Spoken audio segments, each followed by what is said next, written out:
우리가 삶을 살아갈 때 열심히 수고하고 애써보지만 얻은 것이 없이 이렇게 허탈하게 힘든 시간을 보낼 때가 있습니다. 빈둥지 증후군이라는 이야기도 있지요. 텅 비어버린 삶 것처럼 열심히 살긴 했는데 남은 게 없는 겁니다. 오늘 본문 말씀에 베드로가 그랬습니다. 밤이 새도록 수고했지만 잡은 것이 없습니다. 애써 보았지만 얻은 것이 없습니다. 그 피곤한 몸 가지고 그물을 씻고 있습니다.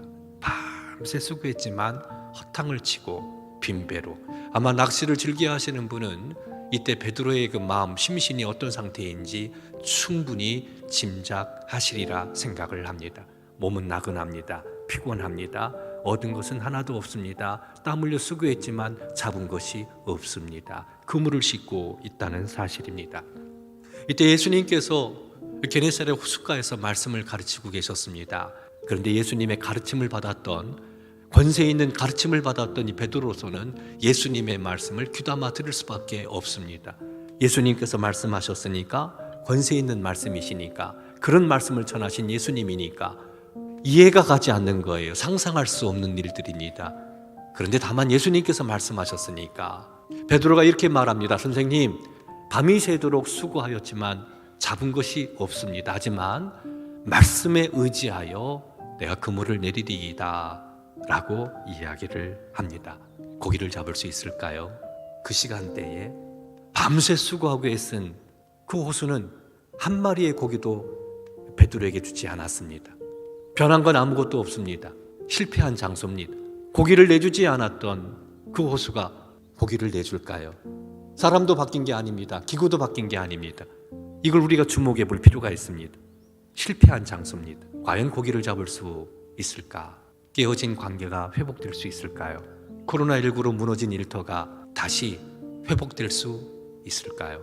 깨어진 부부관계가 치유되고 행복한 부부관계로 다시금 변화될 수 있을까요? 더 나아가 병든 몸은 고침받을 수 있을까요? 탈선한 자녀들이 제 길로 돌아올 수 있을까요? 틀어진 우리의 인생이 새로워질 수 있을까요? 우리 교회는 부흥할 수 있을까요? 있습니다. 그런데 거기에는 결단이 필요합니다. 용기가 필요합니다. 용기 있게 주의 말씀을 따르고자 하는 그런 결단을 갖고 실천하는 삶이 필요합니다. 그러면 치유될 수 있습니다. 회복될 수 있습니다. 다시 살아날 수 있습니다. 한번 생각해 보세요. 예수 믿는 사람이 예수님의 말씀을 따르지 않는다라는 거, 상상할 수 없는데 그 상상할 수 없는 일들이 지금 일어나고 있지 않습니까? 우리의 생활 속에서, 삶 속에서, 생각 속에서, 마음 속에서 주의 말씀을 따르고자 하는 결단과 용기 있게 그 말씀을 따르고자 하는 그런 실천적인 믿음을 갖고 사느냐? 그렇지 않다라는 거죠. 그렇지 않으니까 내 지혜, 내 힘 가지고 살았죠. 결국 어떻습니까? 빈배예요. 헛수고한 거예요. 수고해서요. 언제요? 밤새 수고했지만 얻은 것이 없어요. 우리네 인생이잖아요. 어떻게 채워줄 수 있습니까? 어떻게 채워졌습니까? 말씀을 믿고 따를 때에 풍성하게 채워주시는 놀라운 은혜를 보게 되는 거지요.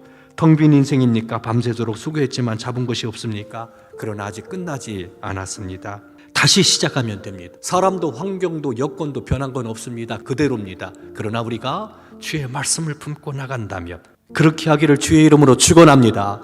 사랑하는 성도 여러분, 빈 둥지 채워질 수 있을까요? 채워질 수 있습니다. 아픈 몸 고침받을 수 있을까요? 고침받을 수 있습니다. 틀어진 인간관계 회복될 수 있을까요? 회복됩니다. 무너진 일터 다시 살아날 수 있을까요? 살아날 수 있습니다.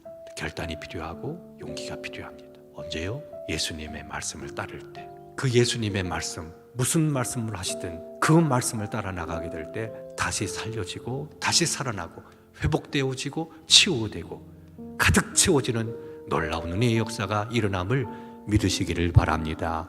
거기 한 걸음 더 나아가서 이제 사명자로 영혼을 구원하고 어렵게 힘든 이웃을 다시 살리는 섬김의 자리로 나아가 사랑하는 성도 여러분, 그렇게 많은 사람들을 옳은 대로 이끄는 복 있는 우리 성도 여러분들이 되기를 주의 이름으로 축원합니다.